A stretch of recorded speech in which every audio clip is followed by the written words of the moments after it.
ஒரு பிரபலமான ஜோதிட நிபுணர் பார்த்திங்கன்னா, அவர் சொல்கிறது எல்லாமே பலிக்கும்.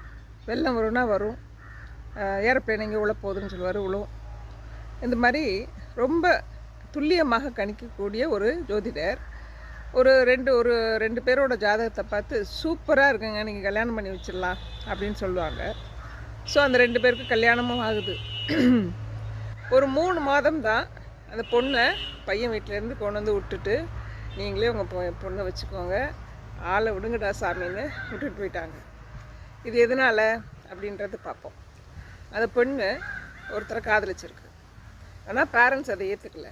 இந்த பையனை தான் கல்யாணம் பண்ணி வைக்கணும்னு ஜாதகம் பார்த்த பையனை கல்யாணம் பண்ணி வச்சுட்டாங்க. இந்த பொண்ணு எவ்வளோ போராடி பார்த்துச்சு, நாங்கள் தற்கொலை பண்ணிக்குவோம் அப்படி இப்படின்னு ரொம்ப மிரட்டி இரட்டி இது பொண்ணு பார்த்துச்சு. அப்படியா, நான் கல்யாணம் பண்ணலைன்னா தான் எனக்கு தற்கொலை பண்ணிக்குவேன், சரி பண்ணிக்கிறேன்டான்ட்டு பண்ணிடுச்சு.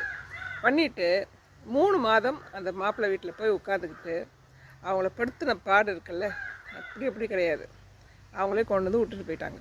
இப்போ என்ன பண்ணுவாங்க பேரண்ட்ஸு? அசிங்கமாக போச்சா? அதனால் இப்போ பார்த்திங்கன்னா நிறைய திருமணங்கள் இப்படியும் இந்த மாதிரிலாம் ஆயிடுது.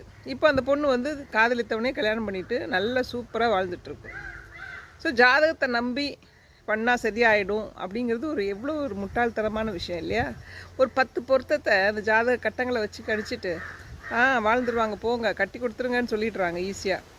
ஆனால் அந்த பெண்ணுக்கோ அந்த ஆணுக்கோ அது எவ்வளோ பெரிய ஒரு டார்ச்சர். இந்த பெண்ணை விடுங்க, அந்த ஆணை பற்றி யோசிச்சு பாருங்கள். ஏதோ நல்ல குடும்பத்தில் நம்ம ஒரு பெண்ணை எடுத்து கல்யாணம் பண்ணிட்டு வரோம், நல்லா இருக்க போகிறோம்னு நினச்சி அவங்க வீட்டில் உள்ளவங்களும் ஒரு கனவோடு தான் அந்த பெண்ணை கல்யாணம் பண்ணியிருப்பாங்க. அவனோட நிலைமை பார்த்தீங்களா? யாரை குறை சொல்கிறது இதில் சொல்லுங்கள்? ஜோசியக்காரனை சொல்கிறதா, அந்த பொண்ணை குறை சொல்கிறதா, இல்லை அந்த பேரண்ட்ஸை குறை சொல்கிறதா, என்ன சொல்கிறது? இந்த பொண்ணு வந்து கல்யாணம் ஆன அன்னைக்கே முதல் இரவு கூட போகாமல் ஃப்ரெண்டு வீட்டில் போய் படுத்துருக்கு. 3 மாதம் அந்த அளவுக்கு அந்த அவங்க ஒரு ஷார்ட்ஸை போட்டுட்டு கீழே இறங்கி வர்றது பெரியவங்க முன்னாடி, இவங்க என்னென்னலாம் பண்ணால் நம்ம வீட்டில் கொண்டு விடுவாங்களோ பார்த்து அதெல்லாம் பண்ணிடுச்சு. நல்ல பொண்ணு தான்.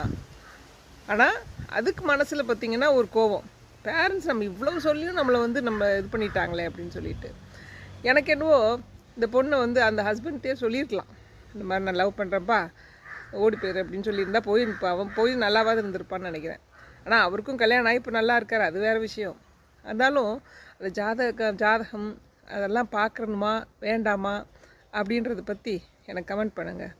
பார்த்தா நல்லதா, பார்க்காம இருந்தால் நல்லதா, இல்லை சில விஷயங்களுக்கு மாத்திரம் கரெக்டாக பார்த்துக்கலாமா அப்படின்றத நம்ம பேசி டிஸ்கஸ் பண்ணலாம்.